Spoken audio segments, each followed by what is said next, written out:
So அந்த knife hip fits box ஃபிட்லாம் இருக்குல்ல, உங்களுக்கு என்ன அதில் இருந்து மெஷர்மெண்ட் புரியுதோ உங்களோட ஓன் நோட்ஸ் எழுதணும். ஸோ அந்த அளவு மட்டும் நீங்கள் எழுதிக்கோங்க. உங்களுக்கு என்ன புரியுதோ இந்த மாதிரி பாக்ஸ் டேட்டு நைஃப் டேட் அந்த மாதிரி போட்டுட்டு தனித்தனியாக எழுதுங்க. இது வந்து ஃபேன் ஃபிட் இதாக இருக்கணும்ல.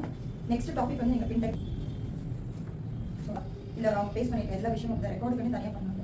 ஓகே, இதெல்லாம் நீங்கள் போக போக படிப்பீங்க. பைப்பிங், கார்டட் பைப்பிங், அப்புறம் இது வந்து கேன்வாஸ் யூஸ் பண்ணி பண்ணுறது நெக்லைன்.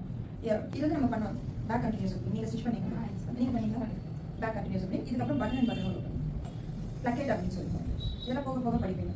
ஸோ இதெல்லாம் தான் நீங்கள் இது வந்து குத்தி படிக்கும் ஸ்லிட் வருதுல்ல நம்மளுக்கு, அந்த ஸ்லிட் ஓப்பனிங் வந்து இது வந்து அனார்கலி படிக்கும்போது படிப்பீங்க. பேனல் அப்படின்னு பேனல் அனார்கலி பேனல்லாம் நம்ம ஜாயின் பண்ணி பெரிய அனார்கலி லெஹங்காலாம் இருக்குல்ல, ரிசப்ஷன் லெஹங்காலாம் இந்த மெத்தட் தான் பண்ணுவாங்க. அந்த லெஹங்கா ஸ்கர்ட் மாதிரி சாம்பிள்.